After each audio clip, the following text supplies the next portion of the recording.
This is going to be for Chapter 3, Section 1 on constant rate of change. We're going to look at determining if relationships are linear, finding that constant rate of change, and also determining if they are proportional. So when we think about proportional linear relationships, it's when our two quantities, A and B, have a proportional linear relationship if they have a constant ratio and a constant rate of change. So, what our constant rate of change looks like first is when we are looking at two values, two quantities, like they said, A and B, we want to see what the relationship is between them. So in example 1, we have a balance of an account after several transactions, and we want to see if this balance and number of transactions are linear, if they have a constant rate of change. So the way we do this is when we're looking at a table, we want to look at the specific change in our x's and the specific change in our y's. So when we look at a table, remember the first column will be our x's, the second column will be our y's. So starting with our x's, we can see that every transaction is increasing by 3, which is consistent. Whereas my balance is going down by 30, but it is also still consistent because it's changing the same way. So what we can say then is since this rate of change is constant, it has a linear relationship because that constant rate of change is negative 30 over 3 or negative $10 per transaction. So where they're getting this negative 30 over 3 comes from the way we describe our constant rate of change. We look at our change in y over our change in x as this ratio.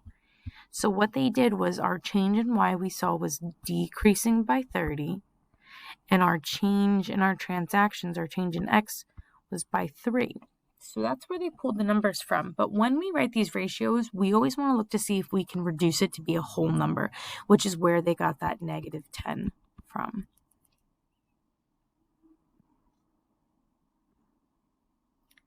So let's try another one. Again, looking at a table of hours and money charged for a babysitter, we want to see if we have a linear relationship. So we want to look for that change in x and our change in y. So starting with our x's, we can see that it is increasing the same each time by adding 1. Whereas our charge each time, we can see that they're also increasing by a positive 8. So when we look at this again, we look for that change in y over our change in x, and since each set of values is changing consistently or the same, we can represent it as that ratio of 8 over 1, the change in y over x, which also reduces to just a whole 8. So we can look at this as 8 over 1 or $8 per hour.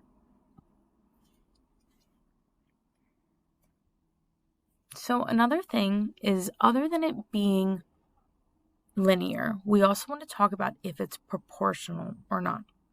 So another type of table we may look at is not just a vertical one like we had in our last 2 examples, but a horizontal one.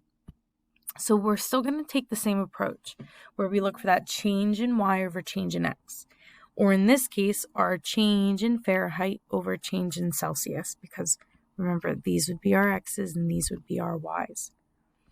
So we can see that the Celsius is changing consistently by adding 5 each time, where our Fahrenheit are adding 9 each time.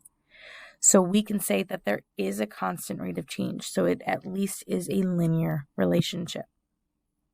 But to figure out if it's proportional, what we want to do is take several points, several of these x's and y's, and see if they reduce the same. So they could take 41 over 5, that y over x from the table, and reduce it to get 8.2.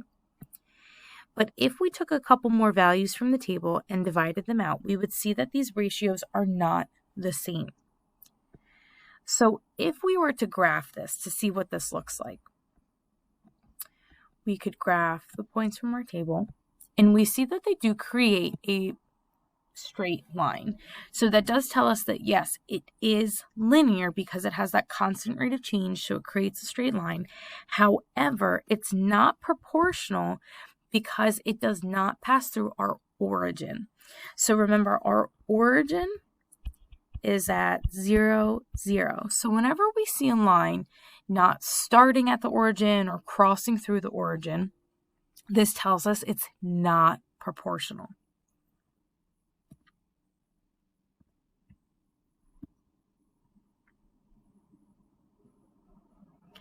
So take a second and see if you can determine whether this is proportional or not. So when we're looking at this, we can look to see our change in x, because remember, our first thing would be x, our second thing would be y. So we can see that they are changing at a constant rate of 9.8. We can see that they're increasing by 9.8 for every 1 second. So what we can also do then is look to see if it is proportional, which we would do that by dividing our sets. But what we can also look for is what's important is looking for that origin. If we were to graph it to see if it crosses through it starts at, but as we can see in the table, it already gives us a point of the origin at 0, 0. So it does tell us that it is proportional.